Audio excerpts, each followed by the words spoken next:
Hey guys, well, round 3 of national pickups. This time, my non-card purchases, and then gifts from friends, and just some overall thoughts about the entire thing. So, if you're not too tired of hearing about national stuff, well, stick around and let's check it out.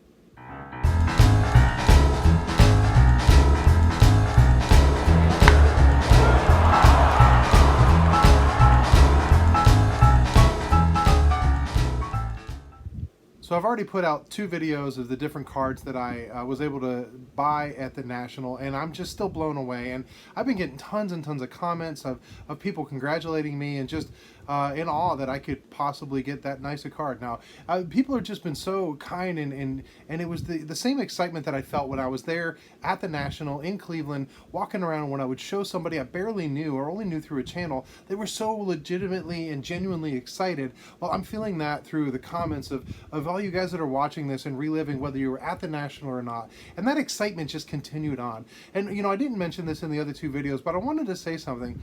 Everything that I purchased, whether it was the smallest thing I purchased or the most expensive thing I purchased, every single thing, there was somebody there with me, except for one thing.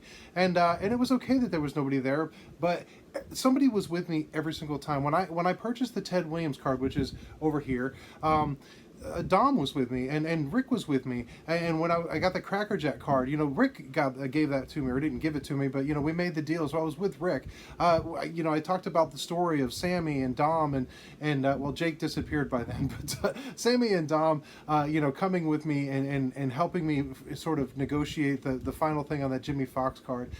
It was just such a thrill to be able to be with somebody all the way through, and it's no different for these last couple things. But before I get into the last 2 purchases, neither of them were cards, and they're not massive things, but they're still just so perfect for my collection and the way that I collect, because I love display and I love picture and I love story. So we'll get to those 2 things, but I do want to go through all the gifts that people gave me. So I'm going to run through some of the custom cards that were given out, and you've seen a lot of these if you weren't there. Maybe you've received some of them. But a few weeks before the National, I actually got a text from Al, and he said, I've got a card for you, and he wanted to know which number did I want. I picked number 17. He kept saying it was for Otani, but I picked it because of Carl Erskine. And so it was kind of my way with Erskine passing away. Just a little, I don't know, just a little tribute to him. So I got number 17 from Al's amazing custom, and I appreciate that, Al. Of course, I got the Dylan card. He didn't know I took this. He had walked away from the table at the YouTube Hangout, and I was like, well, free for the taking. But no, seriously, he did give me one of these, and I appreciate it, and it's even better because it's signed by my best friend Scott, the artist, on the side there. And of course, one of my boys going around, I got the Sammy custom card, and was thrilled to get this, and just looking at this gives me so many great memories of the laughs and the things, and it's just how much stuff we were able to sandwich in between all the different things that happened. It was really amazing. And Sammy, thank you so much for just being there for a guy you didn't really know until last week. And then I've got the awesome the Wade Boggs fan card from John, and signed that as well. And I actually met him pretty quick on Wednesday night. And Eddie from Eddie Cardboard Chaos gave me his great custom, the piece of the great Ricky Henderson. And I got the 4 collectors, got to hang out with 3 of the 4, and maybe sometime Caesar will be there, but until this time I had to deal with these 3. So I got that one, and then of course Mike Sticks and Seam gave me the Great Griffey, which he added to it and just made it that much more thrilling. Being a Griffey guy, not as big of a collector as Mike on it, but the fact that it was great. It was great to meet you as well, Mike, and to be able to hang out a little bit at the house and just talk. And then I was given this really cool Pee Wee Reese card, which I really appreciate, and a couple of other things. So when I first met Dylan, we went back to Scott's house, and he's like, Drew, I got something. Now, Dylan had been traveling straight. He went from Hawaii to San Francisco to Cleveland, straight through red-eye flights. He was exhausted, but he was like, Drew, I got something for you. And he knows me. He knows me well enough to, he gave me in his custom label a beautiful example of a 1957 Carl Erskine card. So Dylan, thank you again. I've said this to you in person many a time, but I really, really appreciate this. This means a ton to me. It's so much more than some of the cards I picked up. Just the fact that you would do this means a lot to me. And it's going in my Erskine case. I'm going to take out my 57 and put it somewhere else, but this will now represent my 57 Erskine in my case, so thank you.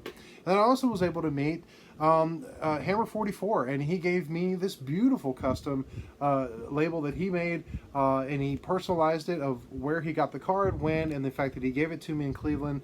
And it's just this great photo of Robinson in the 52 Topps form. And I love this. It means so much to me again. So thank you. It was great to meet you, talk to you for a little bit, and I really appreciate that. And then I got a gift from Dom, and this is really cool. He gave a few of these out, but sorry, I just thought this was really neat. This is a friendship stamp, and they're Japanese. And from what he told me, it was stuff that that people would give out to people. It was sort of a crossover between Japanese and American post-war, trying to fill some of those gaps that were created from the war. And this has got a very young Ted Williams on it, and a Japanese player. And this means a lot to me because Dom and I, while we've known each other through text threads and conversations and live streams and all this stuff, first time we met in person, I mean, we just hit it off. And it didn't matter the age difference between him and me. He's just so knowledgeable and just such a great guy. I just had a great time, and this really means a lot to me as well, Dom. So I appreciate that. And then this is one of the coolest, like, somebody knows me really, really well gifts. And I haven't mentioned them in the videos yet, but I got to meet, for the first time, even though we've talked a number of times over the years, Dave from Legends of the Dugout. And he's like, Drew, I got a gift for you. And I was like, I got one for you too. And I gave him one of those stands, and he gave me this, and I was shocked. Like, it's hard to make me speechless, but I was like, no way. How did you know this? And what he did was he gave me two of the Ken Griffey Jr. chocolate bars. And these things came out in the 90s. I remember when they came out, they were nowhere near me, and I was a big Griffey guy. So I was like, it would be so cool to have one. I've never had one. I've never even seen one before. And he's like, Drew, I saw these in the store, and I picked up a couple for you, and I've been holding them for you. You think the question of eat the gum, don't eat the gum? Man, eat the chocolate, not the chocolate. No, I'm just kidding. I'm not going to eat the chocolate. But man, Dave, this is absolutely perfect that you thought of me, and like, hey, I think Drew would like this. No, Drew loves this, and I really, really appreciate it. This means an absolute lot to me.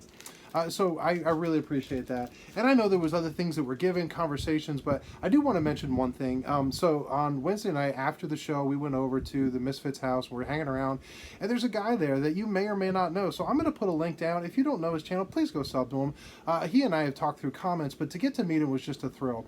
And that was Lou, not Lou Rock, but Lou from Godlike Collectibles. And Lou's a great guy. He was kind of excited about this and nervous. He had some amazing pickups from that Wednesday night, and I just sat on the couch and we just chatted about cards and life a little bit, and it was awesome. Well, later in the evening, someone brought out some cards and did a couple of box breaks, and we did a 1990 Topps, and we also did a 1988 Fleer, and so we're going through, and it was just kind of fun. I haven't popped packs in years and years. I just didn't do that anymore, but it was a lot of fun. Well, I had pulled out in the 88 set the Edgar Martinez rookie card, which was kind of cool. Well, he is a huge Edgar fan, and he ends up coming over, know that I was a Griffey. He's like, Drew, I hope this is okay, but I want to trade you. Can I trade you the Griffey that I pulled for that Edgar? And I was like, absolutely, man. And it was one of the greatest trades I've ever made in my entire life, because I know how much that meant to me. Neither of those cards are high dollar, and neither of these cards are replaceable now. So Lou, it was great to meet you. Thank you so much for the trade. It means a lot to me.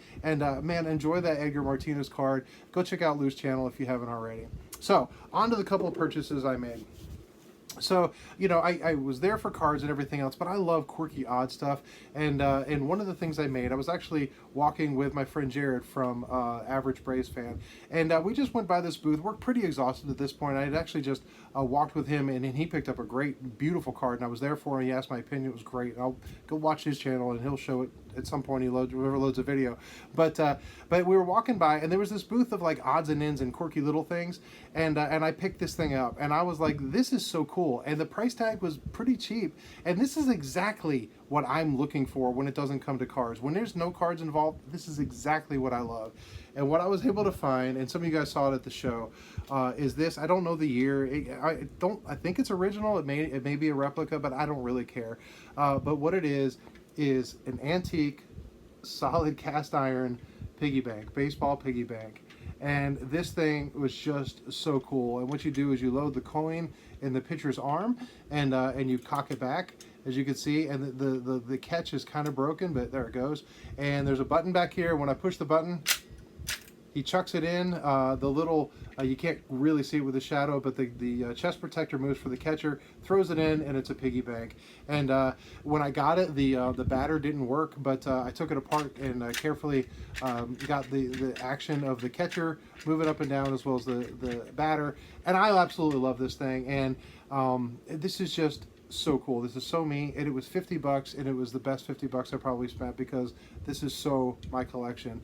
And I just was thrilled to have it. And I remember going over and I showed James from Elite Hunters, who was, I mean, busy helping, as a dealer, and I showed him this thing. He's like, "Oh, it was so cool!" And he found a quarter, put it in, and I got to be honest. Until it just worked like 2 minutes ago, it hasn't worked since James touched it, and he was worried he broke it.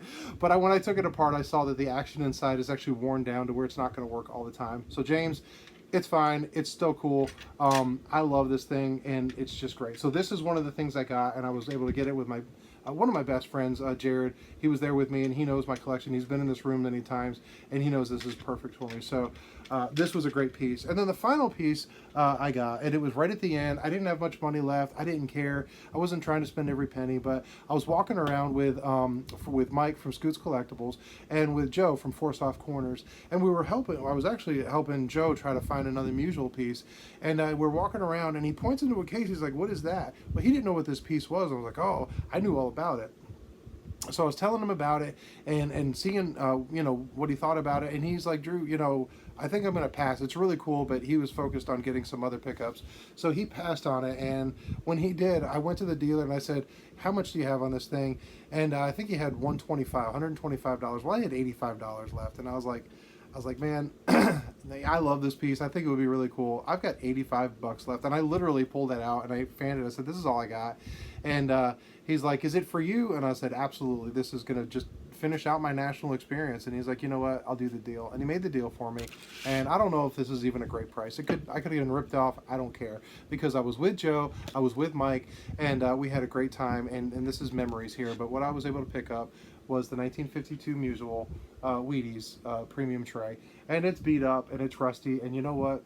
So am I. So this fits perfect within my collection. It'll go in my case. It's a great memory and a reminder of how I ended up my national with friends, finding something unique, high-fiving each other, fist bumping the entire way, and that's pretty much it. So that's everything that I purchased at the National. So I've got a couple of more National videos, but I'm gonna wait. I actually did get one more card, and I'm gonna be honest, except for the person I made this deal with, which is another guy on YouTube, I don't think anybody knows about this, and I've got a special video, but it's gonna take some time to put together because it means a lot to me what happened. So Alex, you know about it. I may have mentioned this to Jake, but maybe I didn't. I don't remember. But anyway, nobody else really knows about this, so I'm keeping you in suspense for a little bit longer. And then I do have another special thing around the National, another piece that I picked up, but that's totally a separate video.